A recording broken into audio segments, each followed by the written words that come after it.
On sait que vous êtes fait enlever l'accès à l'Assemblée nationale. Donc, qu'est-ce qui se passe aujourd'hui? Avez-vous le droit de... Ils m'ont exclu de la commission parlementaire, mais j'ai encore ma passe, j'ai encore le droit d'entrer dans l'Assemblée nationale. Bon matin tout le monde, Guillaume avec vous, le citoyen journaliste. Aujourd'hui, je suis à Québec devant l'Assemblée nationale. C'est la rentrée parlementaire, donc plusieurs manifestants ici qui sont venus mettre un peu de pression sur peut-être les députés qui vont entrer à l'intérieur pour leur caucus ou quoi que ce soit. Donc, on va regarder qu'est-ce qui se passe aujourd'hui, puis on va questionner un peu les gens. Je vais leur demander s'il y aurait une question à poser à M. Legault, qu'est-ce que ça serait cette question-là? On va aller voir ça. Donc, si vous auriez une question à poser à M. François Legault, ça serait quoi? Ma question, ce serait tout simplement, as-tu peur de passer devant la cour pour crime contre l'humanité, Legault? Ça serait tout simplement ça. Bien, premièrement, là, si vraiment on est en urgence sanitaire et qu'on est en pénurie de main-d'œuvre, ça va pas bien. Mais pourquoi on peut se passer de dizaines de milliers d'infirmières qui sont non vaccinées, qui sont pourtant testées 3 fois par semaine? Donc, pour moi, c'est plus sécuritaire une infirmière non vaccinée testée 3 fois par semaine qu'une infirmière vaccinée qui est plus testée du tout et qui est laissée à elle-même.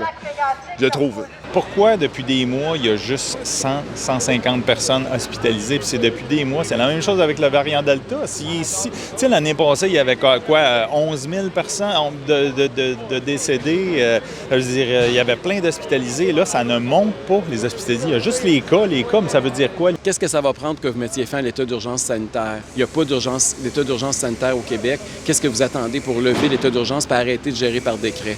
Depuis 1 an et demi, c'est assez. C'est ça notre principal cheval de bataille, puisque toutes les autres mesures découlent du fait que le gouvernement s'est donné tous les pouvoirs en vertu de l'état d'urgence sanitaire.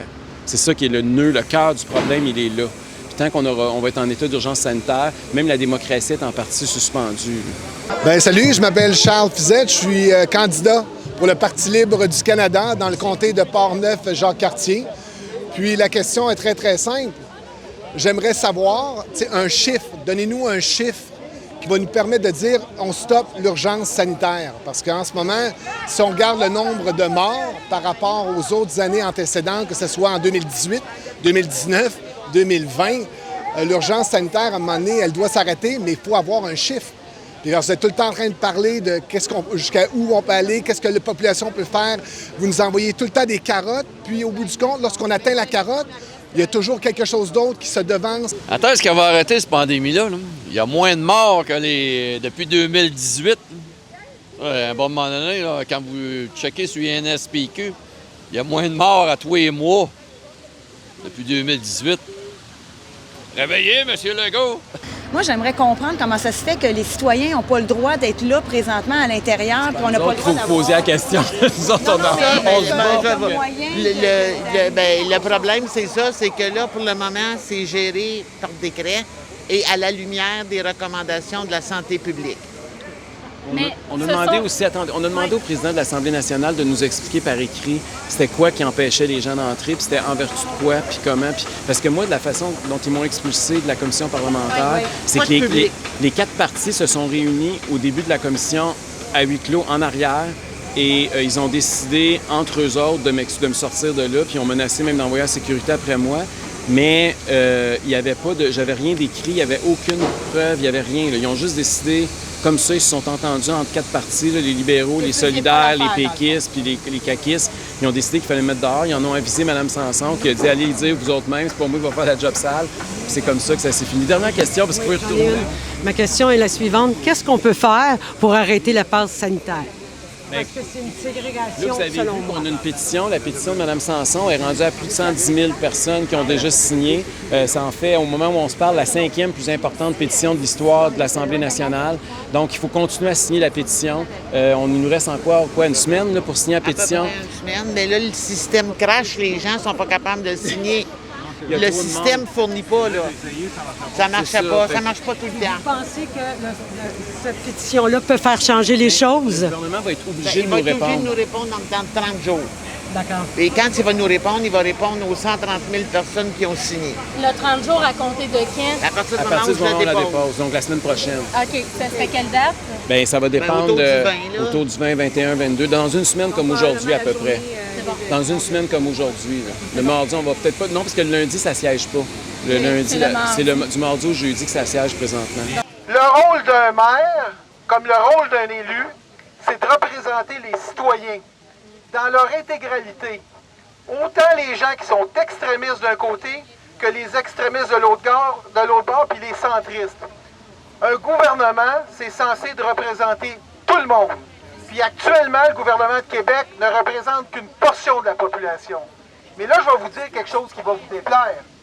80% de la population supporte le gouvernement. Il faut changer ce chiffre-là. Il faut le ramener à 40%.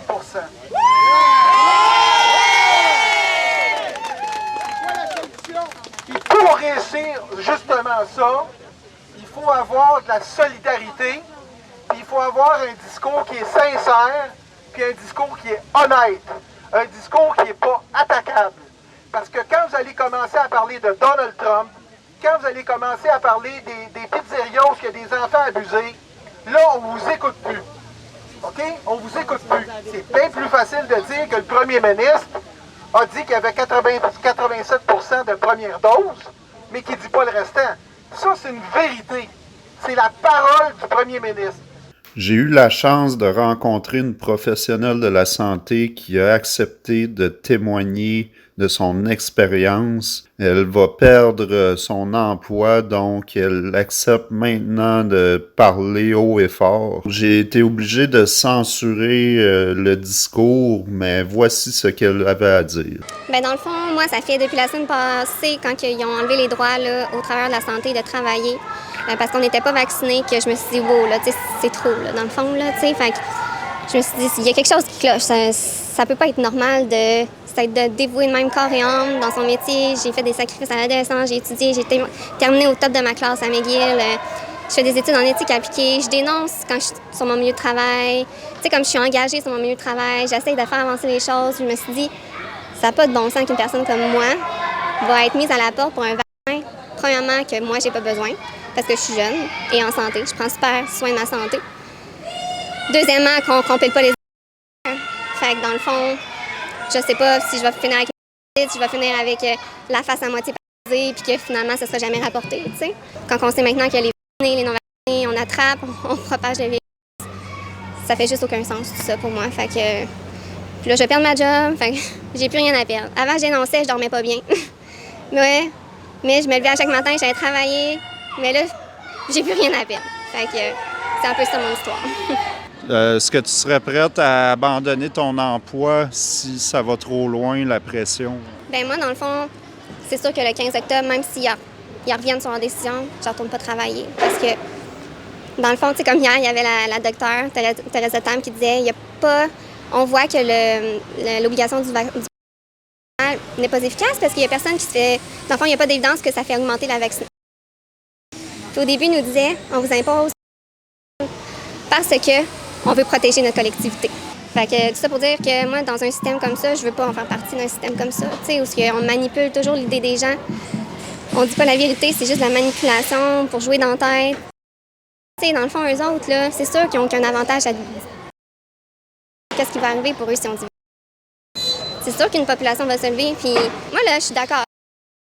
C'est eux qui en décédaient. Mais en même temps, il y a aussi un enjeu à ce niveau-là, parce qu'ils en décédaient, parce qu'au début, on n'avait pas de masque quand on allait les voir, on n'avait pas d'épis, équipement de protection individuelle. C'est pour ça. Puis parce qu'il n'y a pas assez de personnel de santé, fait que le monde, une fois qu'il y avait les masques, il n'y avait pas le temps de comme toujours bien changer son masque d'un usager à l'autre. Fait que c'est ça. C'était des gens qui, de toute manière, en CHSLD, c'est des gens tellement hypothéqués. J'ai travaillé en CHSLD, c'est tous des gens déments qui sont plus capables de marcher, qui sont plus capables d'avoir d'interaction avec eux, tellement qu'ils sont rendus hypothéqués parce que la les a maintenus en vie trop longtemps. Fait que maintenant, ben ces gens-là, ben ils étaient rendus à un point qu'il fallait qu'ils décèdent. C'est triste à dire, mais il n'y avait plus de qualité de vie, ces gens-là, tu sais. Puis selon toi, pourquoi que dans le milieu de la santé, il y a autant de réticence des professionnels à se faire? parce que justement, tu sais, ils les voient, eux autres, ils sont sur le terrain, ils voient toutes les idées, avancer. Oui, on a toujours eu des idées, mais jamais autant que ça chez... Fait eux sont sur le terrain, ils le voient, qu'est-ce qui se passe, puis c'est pour ça qu'on ne veut pas s'en vacciner. On n'en a pas besoin. Il n'y en aura pas plus d'immunité, il n'y en aura pas moins de... Ça, c'est une fausse idée. Fait que je comprends pas. C'est sûr qu'il y a une raison derrière cette obligation-là à nous vacciner. Ça peut pas juste être... Il n'y a aucun raisonnement éthique. Donc, c'était assez intéressant de voir ce petit rassemblement-là pour la rentrée parlementaire. Je pense que c'est le genre d'action qui peut être assez significatif. Si dans le futur, il y a de plus en plus de personnes qui sont là pour laisser un message aux députés. On a même réussi à parler à M. Duhem.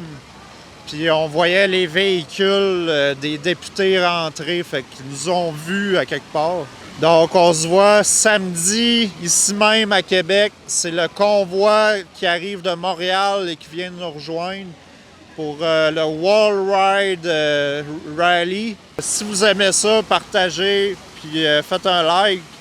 Puis vous pouvez me supporter avec mon adresse email ou mon PayPal. Donc merci, à la prochaine.